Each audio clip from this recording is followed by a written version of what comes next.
जय हिंद, वंदे मातरम।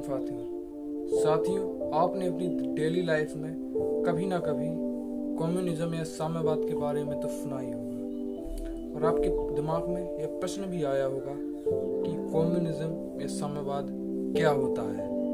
तो दोस्तों, इस वीडियो में हम इसी टॉपिक पर चर्चा करेंगे और ये हमारी जो सीरीज है जिसका नाम है ज्ञान की बात, इसमें हम इसी प्रकार के टॉपिक्स सोशलिज्म, कैपिटलिज्म और कम्युनिज्म, इस प्रकार के सभी टॉपिक्स को कवर करेंगे। तो ये हमारा फर्स्ट वीडियो है जिसमें जो कार्ल मार्क्स ने अपनी थ्योरी दी थी कम्युनिज्म के ऊपर, तो उसके क्या है वो थ्योरी, उसके गुण और उसके प्रभाव, इस पर हम इस वीडियो में चर्चा करेंगे। तो साथियों, इस कम्युनिज्म ये साम्यवाद की आइडियोलॉजी को हम पॉइंट वाइज समझेंगे।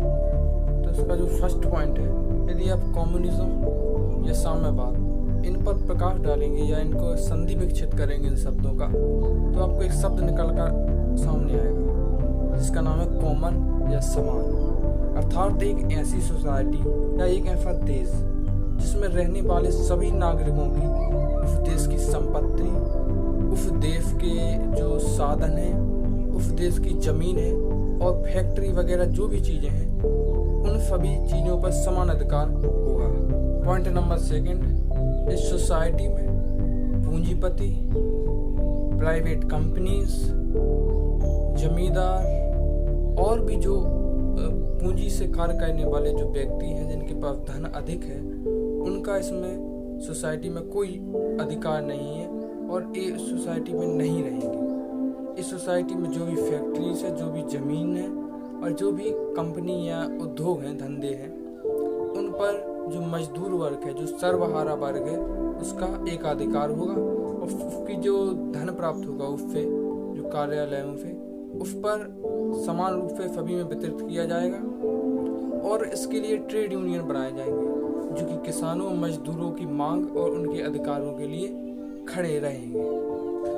पॉइंट नंबर 3, इस सोसाइटी में जो कि विदेशी कंपनियां हैं और उनके जो उद्योग धंधे हैं वो इस सोसाइटी में एंटर नहीं होंगे, क्योंकि इसका एक बहुत बड़ा रीजन है। इस आइडियोलॉजी के अनुसार यदि वो जो इस सोसाइटी है, जो देश है कम्युनिस्ट का, इसमें यदि अपने उद्योग धंधे लगाएंगे तो इससे जो रकम प्राप्त होगी, उन्हें जो धन प्राप्त होगा, जो लाभ होगा, उसका एक बहुत बड़ा हिस्सा उस देश में चला जाएगा और इन देश के जो मजदूर है, जो सर्वहारा वर्ग है, उसको ये धन प्राप्त नहीं हो पाएगा। इसलिए वो काम तो उन्हें ज़्यादा करना पड़ेगा लेकिन उन्हें धन उतना प्राप्त नहीं होगा। इसलिए इसमें विदेशी निवेश या फ्री ट्रेड, यानी कि जो मुफ्त में ट्रेड होता है, हम आपके देश में ट्रेड कर लेंगे, आप हमारे देश में, ये भी इस आइडियोलॉजी में नहीं आता है। ये भी इस सोसाइटी में वर्जित है, यानी कि मना है। पॉइंट नंबर 4, कार्ल मार्क्स ने जो अपनी थ्योरी दी उसमें उन्होंने बताया कि देश में यदि आप समाजवाद, क्षेत्रवाद,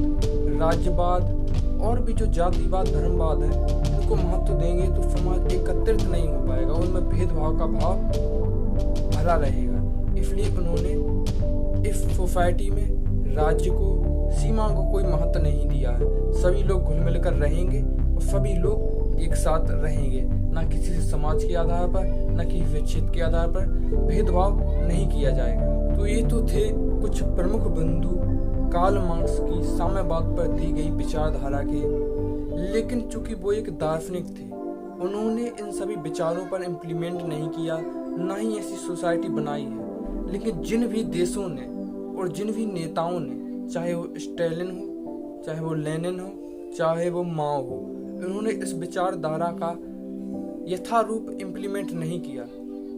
इन्होंने इसमें अपने अनुसार कुछ परिवर्तन किए और फिर इसके बाद अपने देश में ये चीज़ें इम्प्लीमेंट की, जैसे रशिया, चाइना इसके एग्जाम्पल हैं। तो इस सभी टॉपिक्स पर हम आगे आने वाली वीडियो में चर्चा करेंगे। इस वीडियो में मैंने आप सभी को कार्ल मार्क्स के विचार बताए हैं। अब आगे देखते हैं इसके प्रभाव क्या हैं। तो सबसे पहले डालते हैं हम इससे होने वाले अच्छे प्रभावों पर नजर, जो अच्छे प्रभाव इस सोसाइटी में आएंगे और जो एकता की भावना आएगी। तो सबसे तो पहले पॉइंट नंबर 1 कि इसमें जो समाजवाद, क्षेत्रवाद, जातिवाद, रंग भेद और भी जो भिन्नताएं हैं वो दूर हो जाएंगी। इसमें सभी लोग एक साथ मिलकर रहेंगे। तो ये था इसका पॉइंट नंबर फर्स्ट। और पॉइंट नंबर सेकंड, इससे पूंजीपति लोग हैं जो कि सर्वहारा वर्ग, मजदूर वर्ग का शोषण करते हैं, उनका भी अंत हो जाएगा। क्योंकि जब कार्ल मार्क्स ने जिस समय वो थे, उस समय उद्योग धंधों का उदय हुआ था और उस समय देश में एक पूंजीपतियों का दबदबा था और वो मजदूर वर्ग या सर्वहारा वर्ग का शोषण भी कर रहे थे, इसलिए उन्होंने अपनी विचारधारा रखी थी। अब हम इस आइडियोलॉजी को दुष्प्रभाव है, जो दुष्परिणाम है, उन पर भी प्रकाश डाल लेते हैं। तो उसमें सबसे जो पहला दुष्परिणाम है वो यह है, कार्ल मार्क्स का एक प्रमुख जो सिद्धांत है, इसमें जो एक प्रमुख कथन है वो ये है कि व्यक्ति को अपनी क्षमता के अनुसार कार्य करना पड़ेगा और उसे उसकी आवश्यकता के अनुसार ही धन मिलेगा। तो यदि कोई व्यक्ति तंदुरुस्त है, शारीरिक रूप से प्रबल है और एक व्यक्ति शारीरिक रूप से कमजोर है, तो दोनों को समान रूप से कार्य करना नहीं पड़ेगा। जो कमजोर व्यक्ति है उसको कम कार्य करना पड़ेगा और जो हट्टा कट्टा व्यक्ति है उसको अधिक कार्य करना पड़ेगा। तो एक भेदभाव लाता है कि दोनों को रुपए बराबर मिलने हैं, जिसकी जरूरत ज्यादा उसको ज्यादा रुपए मिलेंगे। तो इससे एक आलसीपन का भाव भी आता है। पॉइंट नंबर सेकंड, इस विचारधारा में चूंकि कहना है कि मजदूरों का हर जगह अधिकार होगा और वो ही पूरी सरकार नियंत्रित करेंगे और इसमें सभी को समान रूप से देखा जाएगा। तो इसमें एक लोगों मजदूरों में इतनी छूट मिल जाएगी तो उनमें एक आलसीपन का भाव पैदा हो जाएगा कि कभी फैक्ट्री जाना, कभी नहीं जाना, क्योंकि सब समान है। कोई और यदि कोई तंदुरुस्त व्यक्ति उससे ज़्यादा काम करवाना, कमज़ोर से कम, इसलिए कमज़ोर लोगों में आलसीपन का भाव पैदा हो जाएगा। और उसका जो थर्ड दुष्परिणाम है वो यह है, क्योंकि विदेशी से बाहरी कंपनियां हमारे सोसाइटी में नहीं आ पाएंगी, तो उसमें ये दुष्परिणाम होगा कि उसमें जो नई तकनीक है, वो जो इन्वेंशन करने की जो भावना है वो नहीं आएगी। क्योंकि यदि प्राइवेट कंपनियां होती हैं तो उनमें होड़ लगी रहती है कि मुझे इससे आगे निकलता है, मुझे इससे आगे निकलना है। तो ये होड़ ना होने के कारण जो पिछड़ी तकनीक है उसी पर काम किया जाएगा और सोसाइटी में एक नई ऊर्जा का संचार नहीं थी।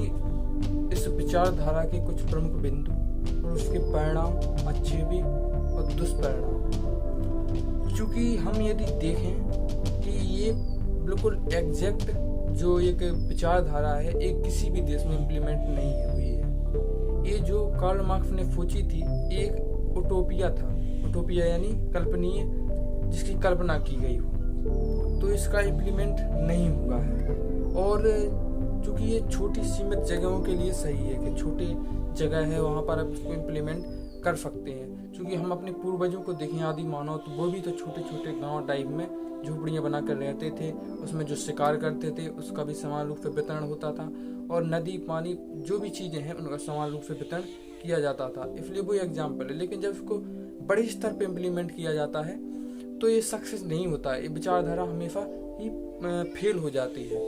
तो ये इस फर्स्ट वीडियो में मैंने आपको कार्ल मार्क्स के अनुसार उस आइडियोलॉजी को बताया है। अब इस सीरीज के जो आने वाले वीडियो हैं आगे, उसमें हम इसका इतिहास बताएंगे कि कार्ल मार्क्स के बाद लेनिन, स्टालिन और माओ और भी भारत में इसका आगमन कैसे हुआ, इन सभी टॉपिक पर भी हम चर्चा करेंगे। तो यदि आप चैनल पर नए हो तो चैनल को सब्सक्राइब कर लीजिए और बेल आइकन को जरूर प्रेस कर देना, जिससे हमारी कोई वीडियो आपसे मिस ना हो। और वीडियो को लाइक कर लीजिए, कमेंट करके आप इस विचारधारा पे अपने विचार रखिए और अंत में यही कहूँगा, जय हिंद, जय भारत।